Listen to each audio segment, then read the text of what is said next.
Okay, here we are. We're going to start the 55AX up for its first time, and I'm going to go through the procedure that I use to do this. First of all, we're going to make sure that the high-speed needle, we're going to turn it in, and I'm going to line it up with the set screw. I'm going to run it out about 2 1/2 turns, so that's set now to the bottom. I'm going to position my throttle barrel so that it's slightly open. I want to see just a little tiny bit of an air opening there. Now I'm going to prime the engine. It's very important that you do not over prime the engine. You can get so much into it that it actually will lock the engine up, and you can cause piston rod issues. You can bend a rod or whatever, so it's important that we don't over prime it. I'm going to flip it over a few times. It's pulling fuel up. Now I'm going to open the throttle barrel up, and I'm going to give it a couple flips that way because it's a new engine and it's got a lot of fuel in it now.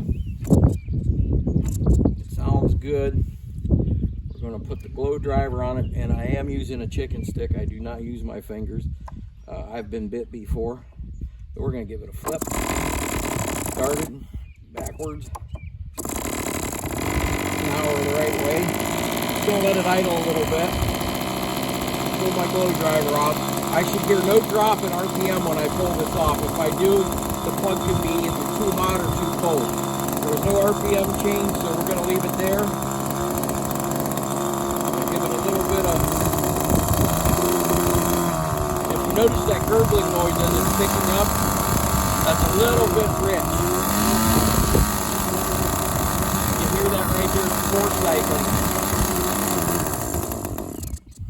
It's a little bit rich on the low speed. We're going to run the high speed in a little bit. We're going to restart it.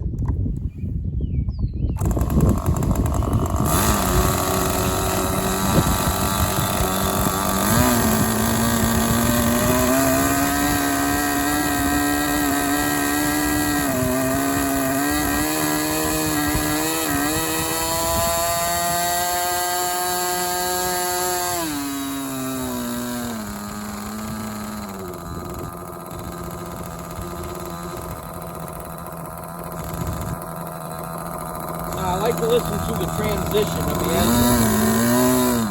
It's a little bit sloppy coming off the low to the high.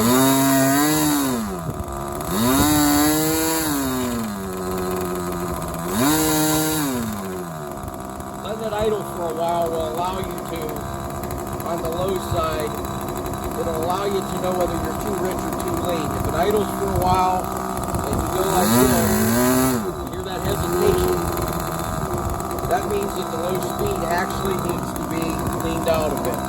What I'm going to do, I'm going to shut her down, and we're going to lean that out just a little bit. In case you didn't hear, I could hear as it was transitioning after idling a while that it was definitely too rich on the low speed. So we're going to run that screw in. I like to make very subtle changes to it. That's about 3/4 of a turn, which is actually a lot. Sometimes the low speed can be very sensitive. So we're going to refire.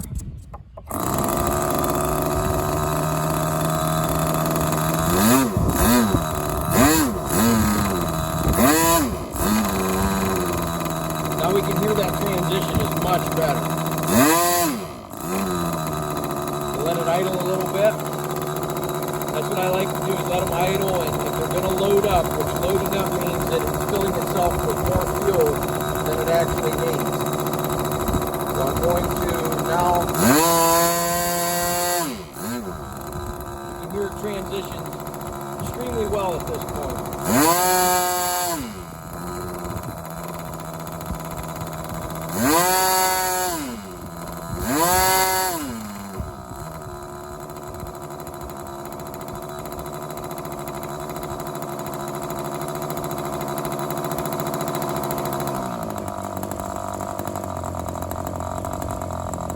Kind of a low idle we can get out of it at that setting.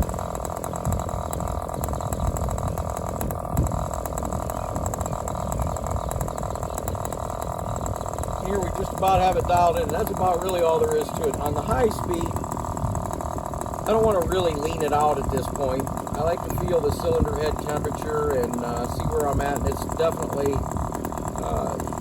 Slightly warm is where it needs to be.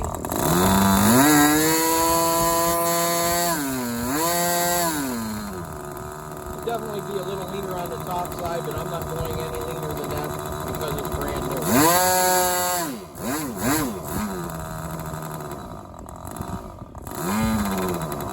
Varying the throttle like that actually is a good thing because it allows it to cool, heat up, cool, heat up.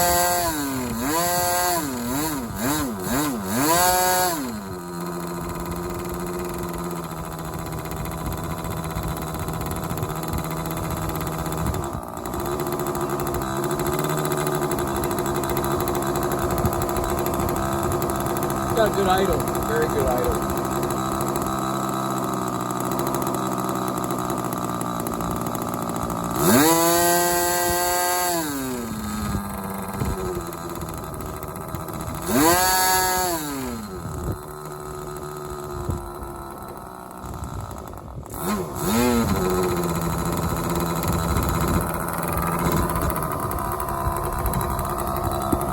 I'm oftentimes asked, well, what does it do, if it's too lean? If it's too lean, it'll run at a real high RPM and quit. You'll go to punch the throttle, it'll quit. Obviously, if it's too rich on the low speed, it'll quit as well, but it'll gurgle around and hesitate. Right now, I think I've got it perfect. That's really all there is to it. I like to run them on the test stand for at least one tank. Also, if you use a test stand, it familiarizes yourself with the setup. And these settings could change once it's in the plane. You may have to fine-tune the high speed a little bit. The low speed should be fine.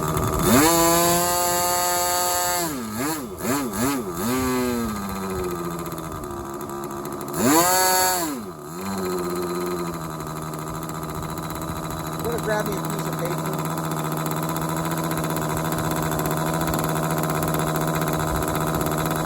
I like to test the exhaust.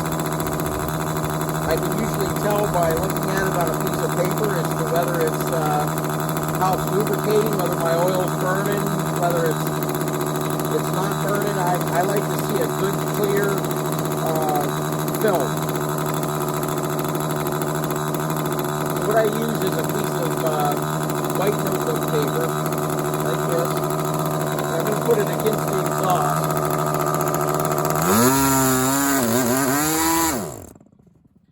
That's what you can sometimes get with a new engine. But if you look at the oil that's coming out of it, it's unburned. It's perfectly clear.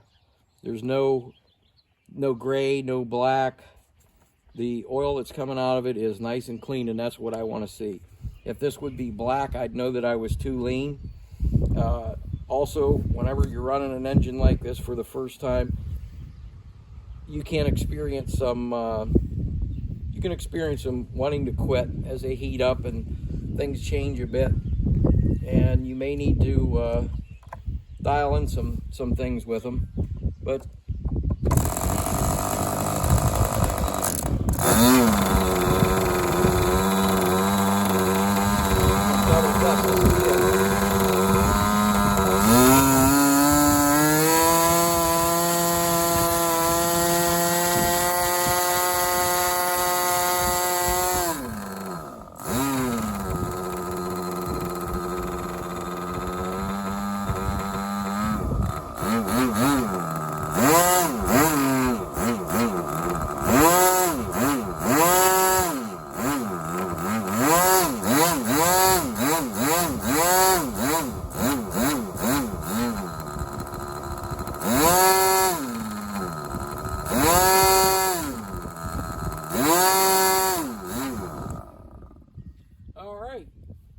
that's it. Also, the best way to really shut one of these engines off is to actually pinch the line or pull the line off. It allows it to run out most of the fuel that's in it.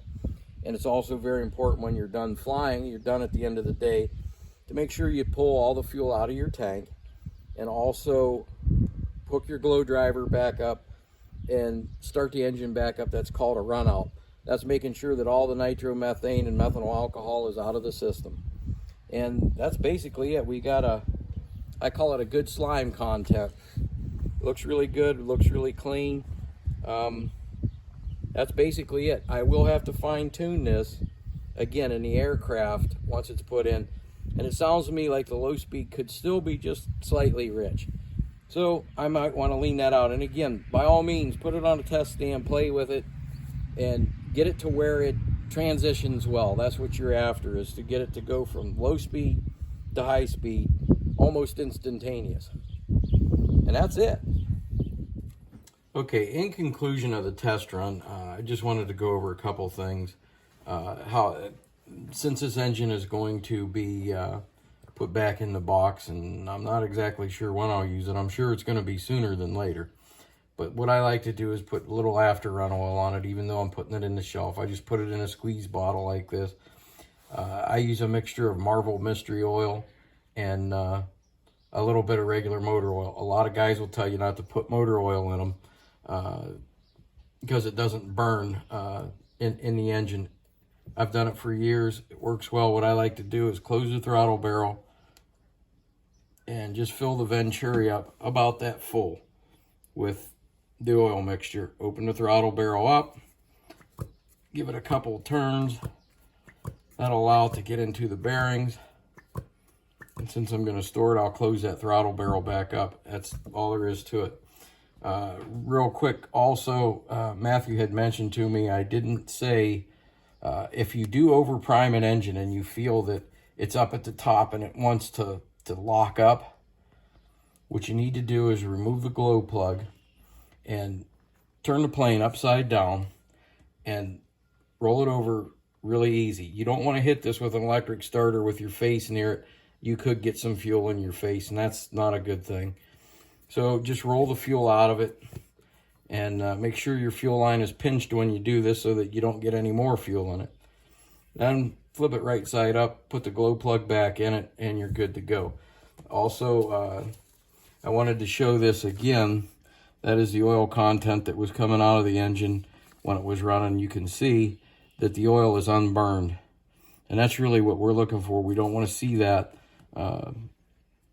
black or brown. And it's not uncommon to also see some metallic substance in that oil.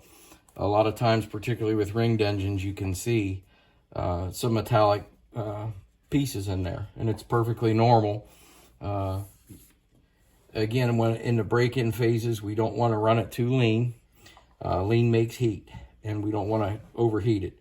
Also, anytime you're running a new engine and it's up in the air, once you do get it to the point where it's transitioning well and it's running well, you don't want to sit up there and run it wide open the whole time. Allow it to cool, get on it a little bit, maybe pull a couple vertical maneuvers once you've had, a tank or two through it. Let it heat up, cool down, rinse and repeat, as I say. Just continuously make sure that you're running it cool, because a lean engine is a hot engine, and a hot engine is no good. These engines will last a lifetime if you take care of them. I have original Super Tigers and OSs that have performed for 35 years and have literally gallons and gallons of fuel through them. I've heard people on the internet say, oh, you run a gallon through them and they're shot. That's not true. It's not true at all. They'll run a lifetime if you take care of them and you run the right stuff in them and you do the right things with them. So I know that I didn't cover everything that there is to cover. We only have so much time on a video, but please hit like and subscribe. And also, if you have any questions, please let us know. Thank you.